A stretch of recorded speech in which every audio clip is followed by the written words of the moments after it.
ان کا وہ حکومت کا عرصہ جو ہے وہ تقریباً 80 سال کے برابر ہوگا۔ پیغمبر گرامی اس بات پہ ناخوش تھے، ناراحت تھے کہ یہ ایک خاندان میرے اس پاکیزہ مشن پہ اور میرے اس پاکیزہ مشن والے ایک نظام پہ اپنی حکومت کو قائم کر لے گا اور اس کو ملوکیت میں بدل دے گا۔ اس بات پہ پیغمبر گرامی نالاں بھی تھے، ناراحت بھی تھے۔ پیغمبر گرامی صلی اللہ علیہ وآلہ وسلم کو تسلی دینے کے لیے قرآن حکیم کی یہ آیات نازل ہوئیں کہ اے نبی تمہیں پریشان ہونے کی ضرورت تو نہیں ہے، وہ تو 80 سال اس حکومت پہ قبضہ کریں گے نا، ہم تمہیں ایک رات ایسی دے دیں گے جو 1000 سال سے بہتر ہے، یعنی 80 سال سے جو ہے وہ بہتر ہے، تو یہ 1000 راتوں سے جو ہے وہ بہتر ہے۔ یعنی گویا یہ پیغمبر گرامی کو ایک تسلی دی گئی اس انداز سے کہ آپ کو ایک شب ایسی مل گئی کہ جو 1000 مہینوں سے بہتر ہے۔ 1000 مہینوں کو اگر دیکھا جائے تو بنی امیہ کی حکومت کے برابر ہی تقریباً وہ 1000 مہینے جو ہے وہ بنتے ہیں۔ تو گویا جو پیغمبر گرامی صلی اللہ علیہ وآلہ وسلم کو ماننے والے ہیں ان کو ہر سال ایک شب ایسی ملتی ہے کہ اگر اس شب میں وہ عبادت الہی کریں تو وہ ایک رات ہی ان 80 سالوں سے بہتر اور فضیلت جو ہے وہ زیادہ رکھتی ہے۔ پھر یہ ماہ مبارک کی عظمت اس اعتبار سے بھی ہے کہ صرف اور صرف قرآن اس ماہ مبارک میں نازل نہیں ہوا، بلکہ جتنی بھی آسمانی کتابیں ہیں علماء یہ ارشاد فرماتے ہیں کہ ساری کی ساری کتابیں اسی ماہ مبارک میں ہی نازل ہوئی ہیں۔ تورات کے بارے میں جو ہے وہ روایات میں ملتا ہے کہ 6 رمضان کو جو ہے وہ نازل ہوئی۔ انجیل کے بارے میں یہ ملتا ہے کہ وہ 12 رمضان کو جو ہے وہ نازل ہوئی۔ پھر زبور کے بارے میں ہے کہ وہ 18 رمضان کو نازل ہوئی۔ قرآن حکیم جو ہے وہ لیلۃ القدر میں نازل ہوا۔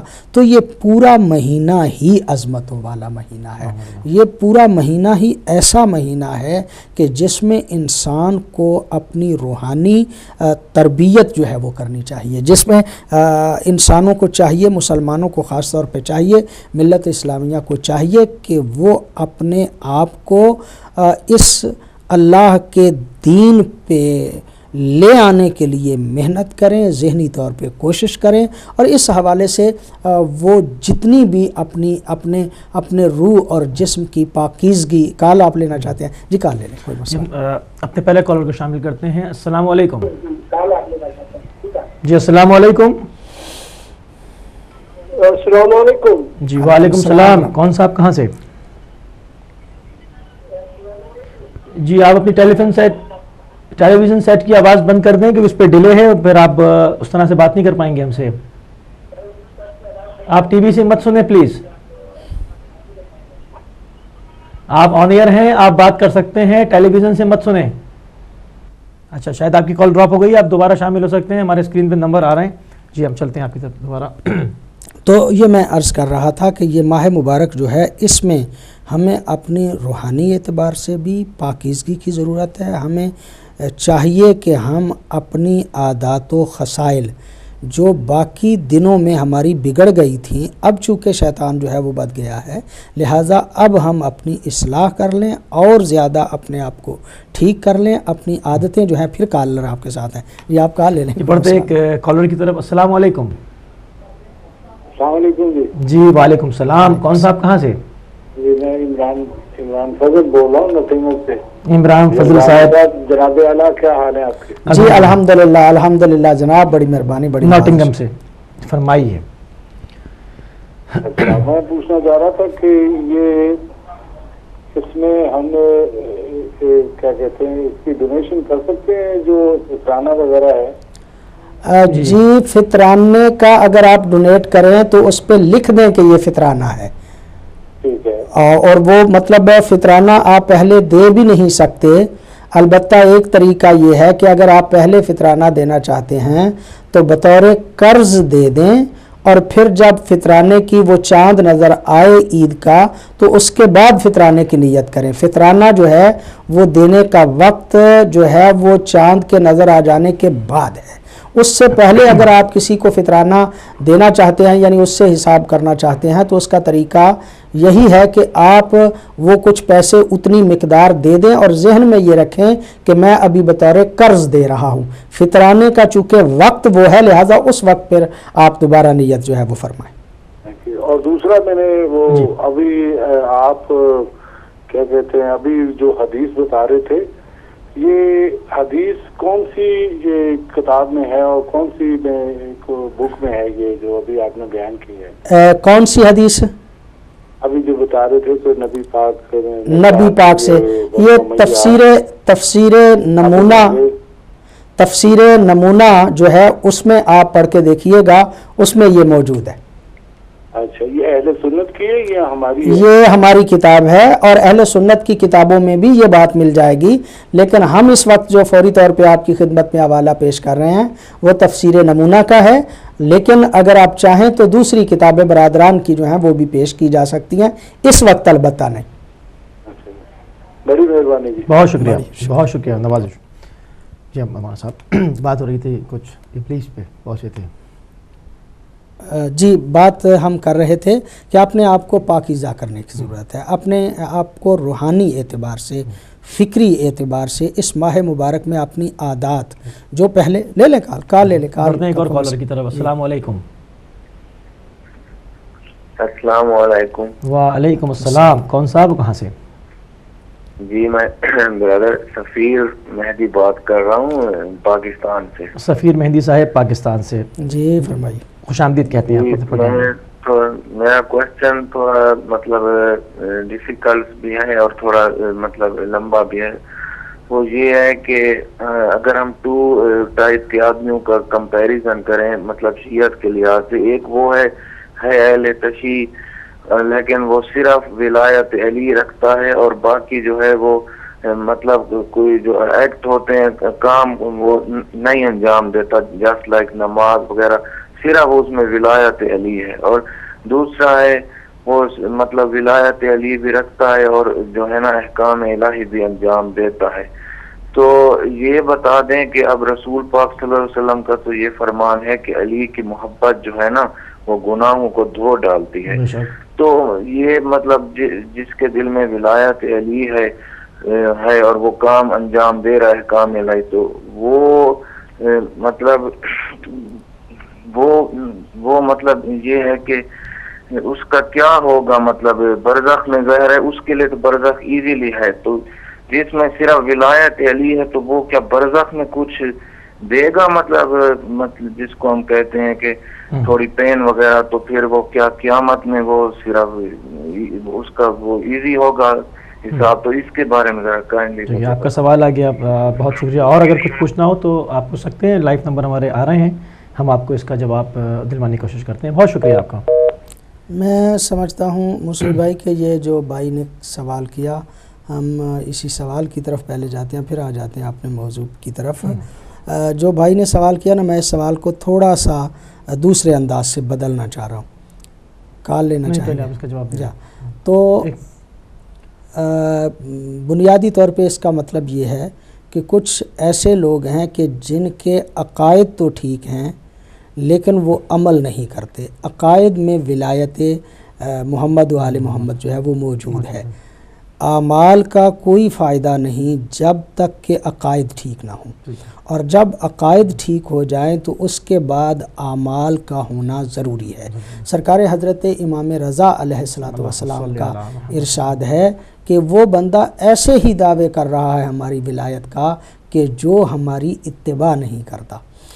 اتباع کرنے والا ہی اصل میں جو ہے وہ ولایت کا حامل ہوتا ہے اور ولایت کو مانتا ہے. یقینی طور پہ جنت میں یا ہر موقع پہ جہاں جہاں پہ بھی بعد الموت سختیاں ہیں, جن کے عقائد درست ہیں ان کو رعایت یقینی طور پہ موجود ہوگی. اور میں یہ سمجھتا ہوں, بلکہ میری یہ سمجھ جو ہے وہ معصومین کے فرامین کے تحت ہے. معصومین کے فرامین کے تحت نجات ایسے بندے کی ہو ہی نہیں سکتی کہ جس کے عقائد ٹھیک نہ ہو. جو محب اہل جسم کے اندر حضرت امیر المومنین علیہ السلام سے لے کے امام مہدی آخر الزمان کی امامت کا جو قائل نہیں ہے اس کی نجات ہو ہی نہیں سکتی، بلکہ میں یوں کہوں کہ حساب و کتاب ہی ان کا ہوگا کہ جن کے عقائد جو ہیں وہ درست ہوں گے۔ تو اب انہی کو اگر اچھے اعمال ہیں تو وہ جنت میں جائیں گے، برے اعمال ہیں تو ان میں سے، باقی جن کے عقائد ہی درست نہیں ہیں ان کے بارے میں تو کچھ نہیں کہا جا سکتا، ان کا تو حساب و کتاب بھی شاید نہ ہو۔ سبحان اللہ۔ ندیم حسین ہیں دوحہ قطر سے، انہوں نے ہمیں ڈونیشن دیا ہے اور دعا کی اپیل کی ہے۔ بڑی مہربانی، بڑی نوازش، اللہ رب العزت ان کی توفیقات خیر میں اضافہ فرمائے، اور وہ تمام صاحبان کہ جو اس وقت ہماری اپیل میں شامل ہیں یا ویسے ہدایت ٹی وی کے ساتھ محبت رکھتے ہیں، پیار رکھتے ہیں، اس کی اعانت کرتے ہیں، ہم سب کے لیے دعا گو ہیں، اللہ رب العزت سب کی توفیقات میں اضافہ فرمائے۔ بڑھتے ہیں ایک اور کالر کی طرف۔ السلام علیکم جی، السلام علیکم جی، آپ آن ایئر ہیں، بات کر سکتے ہیں۔ السلام علیکم۔ میرے خیال سے ایک ڈراپ ہو گئی ہے، ہاں ڈراپ ہو گئی ہے، ٹھیک ہے، دوبارہ چلیں گے وہاں اپنے موضوع کی طرف۔ جی، تو مطلب اس بھائی کے سوال کا جواب تو ایک حد تک ہم نے عرض کر دیا کہ وہ لوگ، وہ ان کا سوال اصل میں یہ تھا کہ عالم برزخ میں کوئی فائدہ ہوگا یا نہیں۔ برزخ میں وہ یہ بھی ایک دیکھنا ہی چاہ رہے ہیں کہ بعض لوگ ہوتے ہیں بہت جوشیل ولایت رکھتے ہیں، ٹھیک ہے، مگر اعمال بالکل انجام نہیں رہے، تو وہ گناہ گار شیعہ ہیں، ایسے لوگ جن کے عقائد جو ولایت وہ تو درست جو ہے وہ درست ہے، ان کی ایک بیس ٹھیک ہے، بنیاد ٹھیک ہے، لیکن اس کے بعد محمد و آل محمد کے ساتھ ولایت یا امیر المومنین کی ولایت کا قائل ہونا، اس کا تقاضا یہ ہے کہ وہ اعمال کرے۔ اب جب وہ اعمال نہیں کرتا تو اس کا مطلب یہ کہ وہ گناہ گار ہے، اور اس کو اس کے گناہوں کی سزا جو ہے اس کے ملنے کا امکان موجود ہے۔ یعنی اگر وہ ولایت مانتا ہے اور ان سے محبت کرتا ہے ان کی بات بھی مانے نا۔ اور جو بندہ، مطلب ان کا سوال جو اس حوالے سے تھا کہ جو بندہ جس کے عقائد بھی ٹھیک ہیں اور اعمال بھی کرتا ہے، تو یقینی طور پہ قرآن حکیم نے بھی کہا کہ وہ لوگ کہ جو الا الذین آمنوا وعملوا الصالحات، جو ایمان رکھتے ہیں اور اس کے ساتھ عمل صالح کرتے ہیں، ان دونوں چیزوں کی ضرورت ہے۔ عمل صالح بغیر ایمان کے درست ہونے کے بیکار ہے، اور اگر صرف ایمان ہی ہے تو چونکہ حساب و کتاب تو اعمال کا ہونا ہے، اعمال اس نے کیے ہی نہیں تو عقائد کا تو حساب و کتاب نہیں نہ ہونا۔ عقائد کا تو گویا وہ تو کوالیفائی ہے نا، ہاں وہ تو گویا ایک ابتدائی ٹیسٹ ہے کہ امتحان میں بیٹھنے کے قابل بھی ہو یا نہیں۔ وہ تو اس لیے ہے کہ امتحان میں بیٹھ سکتے ہو یا نہیں۔ جس کے عقائد جو ولایت کا قائل نہیں وہ تو امتحان میں بیٹھنے کے قابل نہیں ہے نا، ابھی تو کلاس میں نام لکھ دیا گیا، وہ تو مطلب پہلے ہی دن میں سمجھتا ہوں عالم برزخ میں جب وہ جائے گا تو بعض علماء اس طرح سے کہتے ہیں کہ اسی وقت لسٹیں مرتب کر لی جاتی ہیں، وہ جب منکر نکیر آتے ہیں نا، سوال منکر و نکیر فی القبر حق، کہ جب منکر نکیر قبر میں آتے ہیں اور وہ آ کے سوال کرتے ہیں اور پوچھتے ہیں کہ تیرا رب کون ہے، تیرا نبی کون ہے، تیری کتاب کون سی ہے، تیرا امام کون ہے، اور اگر وہ اس وقت جواب دے پایا تو اس کا مطلب یہ کہ اس کی لسٹ علیحدہ بن گئی، اور جو جواب نہیں دے پائے گا اس کی لسٹ علیحدہ بن گئی۔ اس کا مطلب یہ کہ پہلے دن ہی طے ہو جائے گا کہ اس کا حساب ہونا ہے یوم حساب، اور اس کا حساب نہیں ہونا یوم حساب۔ یہی وجہ ہے کہ کہا احادیث میں یہ موجود ہے کہ وہ قبر جو ہے یا تو وہ جنت کا ایک روضۃ من ریاض الجنہ یا حفیرۃ من حفیر النار، یا تو وہ جہنم کا گڑھا بن جائے گی یا جنت کا ٹکڑا بن جائے گی۔ مطلب یہ کہ انہی اعمال کی بیس پہ، نہ انہی عقائد کی بیس پہ، اس کے لیے اسے یوں محسوس ہوگا کہ جیسے میں جنت میں موجود ہوں جس کے عقائد درست ہیں، اور وہ کہ جس کے عقائد درست نہیں ہیں اسے وہی جو ہے وہ اس کی قبر جو ہے وہ جہنم محسوس ہوتی رہے گی تا وقت کے حساب و کتاب ہو۔ جب حساب کتاب ہوگا تو اس وقت پتہ چلے گا کہ اس نے جنت میں، اصلی جنت میں جانا ہے یا جہنم میں جانا ہے۔ سبحان اللہ۔ تو ہم چلتے ہیں اپنے روزے کے جو معنوی اثرات انسان کی زندگی پر، جیسے کہ آپ فرما رہے تھے کہ شیطان اس مہینے میں بند ہو جاتا ہے۔ جی، اس پہ کئی مرتبہ جو ہے وہ بات کی گئی، اور میں عرض کروں کہ میں نے گزشتہ ایک پروگرام میں بھی اس بات کو عرض کیا تھا کہ روزہ جو ہے وہ کیا ہے۔ اچھا، میں عرض کروں کہ جتنے بھی اعمال صالحہ ہیں ان میں کچھ کرنا پڑتا ہے۔ مثلا نماز ہے تو آپ کو وضو کرنا پڑے گا، وضو کر کے آپ جا کے مصلی پہ کھڑے ہوں گے، آپ کو تکبیرۃ الاحرام کہنا ہے، اس کے بعد نماز میں قرات کرنا ہے، رکوع کرنا ہے، سجدہ کرنا ہے، زکوٰۃ ہے تو اس میں بھی کچھ کرنا پڑتا ہے، حج ہے اس میں بھی کچھ کرنا پڑتا ہے۔ لے لیں کال، کوئی مسئلہ نہیں۔ بڑھتے ہیں کالر کی طرف۔ السلام علیکم۔ وعلیکم السلام جی، علامہ یزدانی صاحب سے بات ہو سکتی ہے؟ جی کون صاحب؟ فرمائیے، کون بھائی میرے؟ جی لندن سے فیصل بول رہا ہوں۔ فیصل صاحب لندن سے، عرض بسم کیجیے، اللہ، فرمائیے۔ فرمائیے۔ ہلو السلام علیکم جی علامہ صاحب۔ علیکم السلام ورحمۃ اللہ۔ علامہ صاحب میرا سوال ہے، ٹاپک سے ریلیٹڈ تو نہیں ہے، لیکن سوال یہ ہے کہ آج کل جو خبروں میں سن رہے ہیں، اخباروں میں پڑھ رہے ہیں کہ ایک گروپ ہے جو اس کا داعش نام سے، جو عراق میں اور شام میں جس نے ایک نئی اسٹیٹ بنائی ہے، تو وہ پڑھا جا رہا ہے، یوٹیوب پہ بھی میں نے دیکھا ہے کہ یہاں سے 400 پاکستانی لڑکیاں گئی ہیں جہاد و نکاح کے لیے۔ تو سوال میرا یہ ہے کہ یہ نکاح ہے، نکاح کی ایک قسم ہے جہاد و نکاح، جو جا کے سیریا میں، عراق میں جا کے لڑکیاں یہاں سے جا کے کر رہی ہیں، تو کیا یہ شریعت محمدی کے مطابق یہ جائز ہے، حلال ہے یا حرام ہے؟ پلیز مجھے اس کا تفصیل سے جواب چاہیے۔ آپ کا بہت بہت شکریہ۔ بہت شکریہ، بہت شکریہ، آپ کا سوال آ گیا۔ بڑی نوازش، بڑی مہربانی فیصل بھائی۔ میں سمجھتا ہوں کہ یہ مسئلہ ایک ایسا مسئلہ ہے کہ جس مسئلے کے حوالے سے بیان کرنا بھی زبان زیب نہیں دیتی۔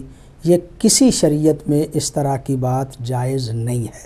یہ بنیادی طور پہ دہشت گردوں کی ذہنی سکون اور ان کی جنسی خواہش کو پورا کرنے کے لیے بعض بدبخت جو ہیں وہ اس قسم کے فتوے دے رہے ہیں کہ جو مذہب کو بھی بدنام کرنے کی کوشش کر رہے ہیں اور مطلب دین کا بھی وہ حلیہ بگاڑنے کی کوشش کر رہے ہیں۔ کہیں بھی شریعت اسلامیہ میں اس طرح کا کوئی عقد نہیں ہے، کوئی نکاح موجود نہیں ہے۔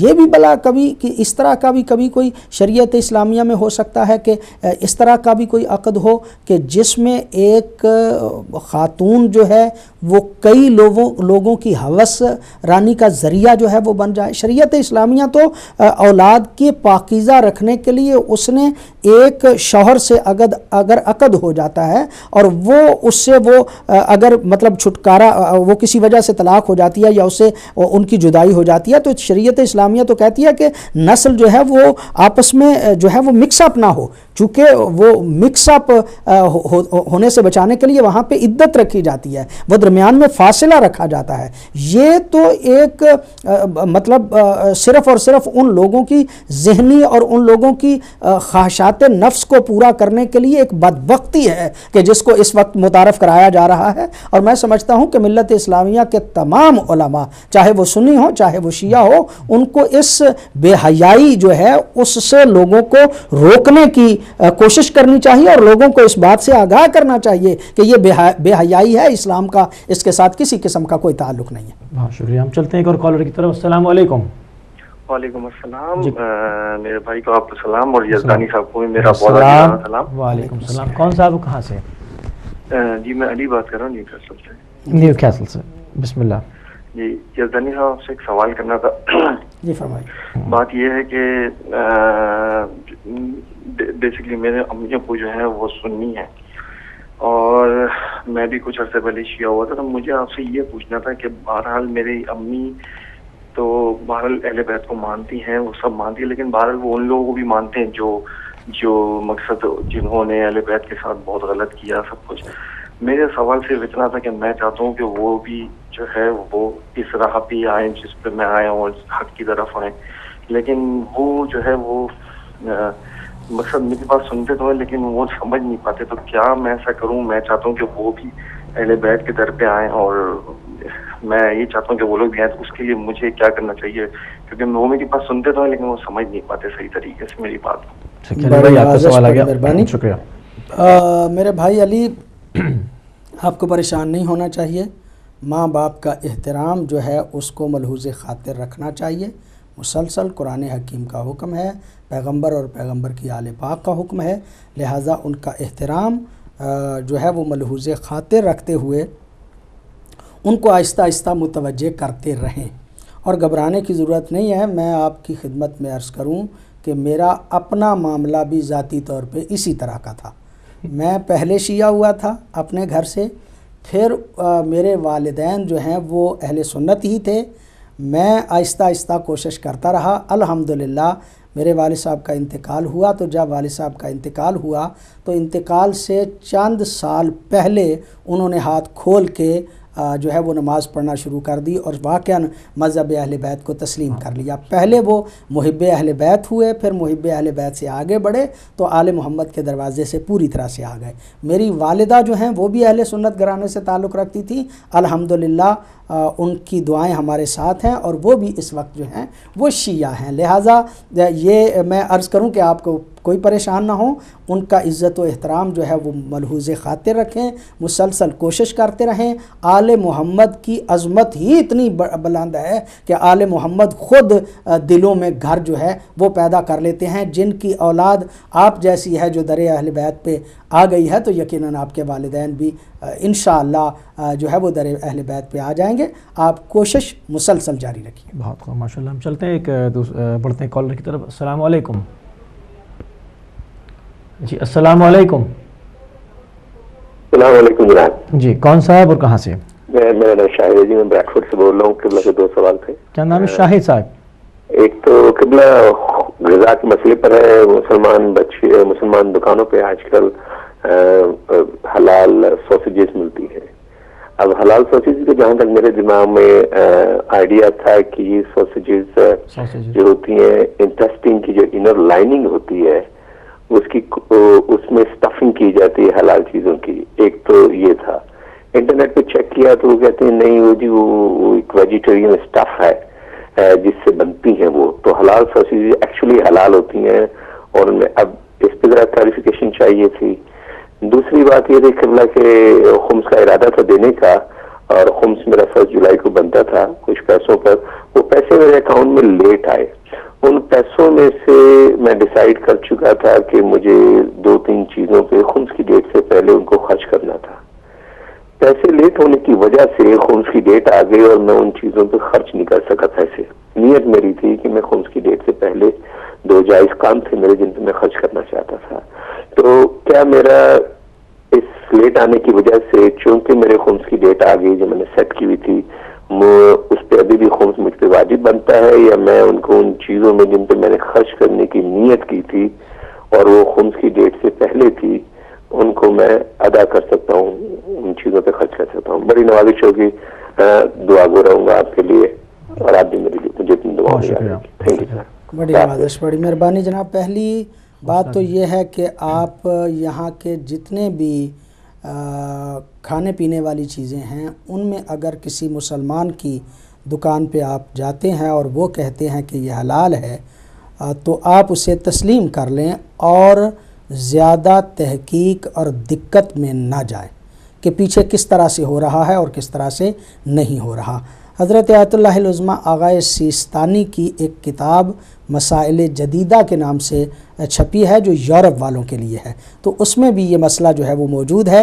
لہٰذا بہتر یہ ہے کہ یہاں پہ اپنے لیے کوئی مشکلات زیادہ پیدا نہ کریں. مسلمان اگر موجود ہے اور وہ کہہ رہا ہے تو اس کے قول کو حجت مان کے آپ اس پہ عمل کریں اور اسے حلال ہی تسلیم کریں, الا یہ کہ آپ کو یقین ہو جائے کہ وہ حلال نہیں ہے, وہ صورت جو ہے وہ ذرا اور ہے. دوسری بات, خمس کی آپ کی نیت میں تھا اور آپ نے خرچ نہیں کیا تو اب آپ کو خمس دینا ہی پڑے گا, اس لیے کہ خمس کی ڈیٹ پہ وہ مال آپ کے پاس موجود تھا. اگر خرچ کر لیتے تو یقیناً اس میں آپ کی کچھ بچت ہو جاتی. نیت تھی اور خرچ نہیں کر سکے تو اب میں سمجھتا ہوں کہ خمس ہی دیں, اس لیے کہ بجائے آپ کے فائدے کے کسی ادارے کا فائدہ ہو جائے, کسی مستحق کا فائدہ ہو جائے. ہم بھی آپ کی خدمت میں یہاں پہ بیٹھے ہیں, ہدایت ٹی وی بھی آپ کی خدمت میں موجود ہے, یقیناً اس کا بھی فائدہ ہو جائے گا. مختصر یہ کہ آپ کو خمس دینا پڑے گا. سبحان اللہ. بڑھتے ہیں ایک اور کالر کی طرف. السلام علیکم. السلام علیکم. السلام علیکم. جی سسٹر, آپ کہاں سے, جی کون ہو, کہاں سے؟ السلام علیکم. وعلیکم السلام. کر رہی ہوں. جی جی جی فرمائیے. ایکچولی مجھے علامہ صاحب سے ایک سوال پوچھنا ہے غیبت کے بارے میں. کس بارے میں؟ غیبت کیا یہ ہے کہ غیبت ہے تو غیبت اگر کسی نے آپ کو تکلیف پہنچائی ہے یا نقصان پہنچایا ہے اور اگر آپ اس کو بیان کر رہے ہیں تو کیا وہ بھی غیبت کے اس میں آتا ہے؟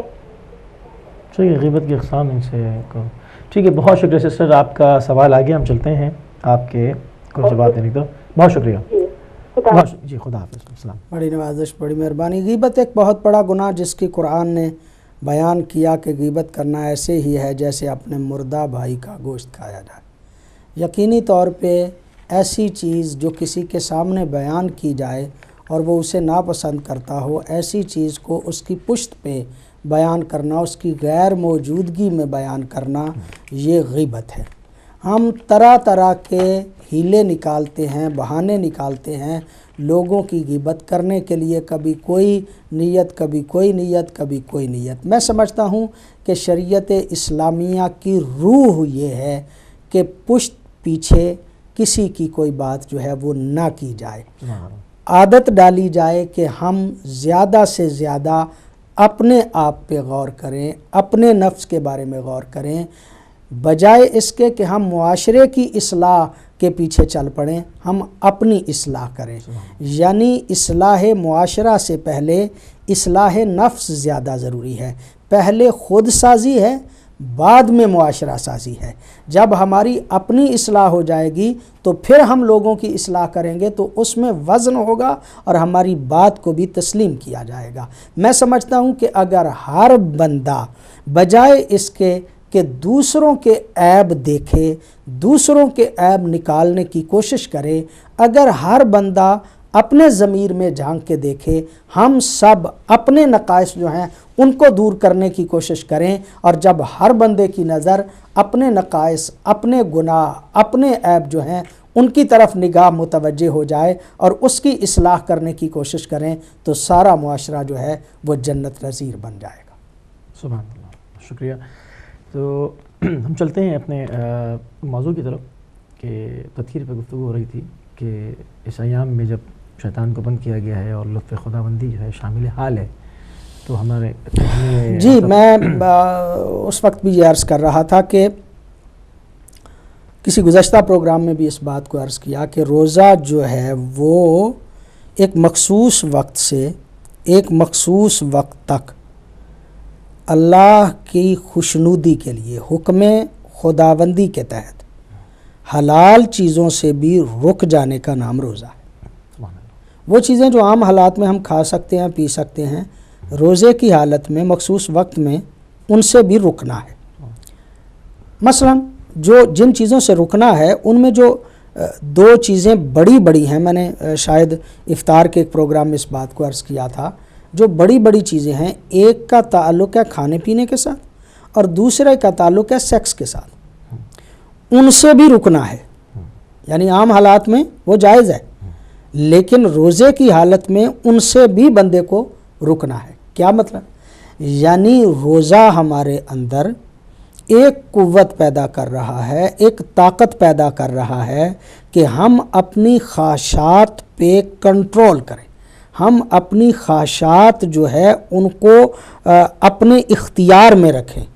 کہنے کا مطلب یہ کہ روزہ ہم میں قوت و طاقت پیدا کرتا ہے تاکہ ہم اس بات کو واضح کر پائیں کہ ہماری خواہشات بے مہار نہیں، ہماری خواہشات ایسی نہیں کہ ہم خواہشات کے پیچھے چلے ہوئے ہوں، ہماری خواہشات ایسی نہیں کہ ہم خواہشات کے پیچھے دوڑ رہے ہوں، بلکہ خواہشات کی مہار ہمارے اپنے اختیار میں ہے. میں چلتا ہوں ایک دوسرے کالر کی طرف. السلام علیکم. جی السلام علیکم. جی السلام علیکم. جی سسٹر کہاں سے؟ وعلیکم السلام. جی مسز حسین بول رہی ہوں. ابھی مجھے مولانا صاحب سے بات کرنی تھی. جی کی بہن نے جیسے غیبت کے بارے میں بات کی ہے تو مولانا صاحب پوچھنا تھا، کبھی کبھی گھروں میں ایسے معاملات ہو جاتے ہیں بہن بھائیوں میں یا اولاد میں کہ کوئی رائے راست سے ہٹ جاتا ہے یا کوئی بھی ایسا مسئلہ پریشانی ہے تو اس چیز کو بار بار آپس میں ڈسکس کرنا پڑتا ہے کہ اس مسئلے کا حل نکالنے کے لیے، کیونکہ کبھی کبھی تو مسئلے حد سے زیادہ نکل جاتے ہیں آگے اور اس کا حل بھی ضروری ہوتا ہے. تو ظاہر جو بندہ جس کے ساتھ یہ مسئلہ ہے اس کو ڈسکس کرنا اس کی موجودگی میں، اس کی غیر موجودگی میں، تاکہ اس کا کوئی جیسے کبھی اولاد رائے راست سے ہٹ جاتی ہے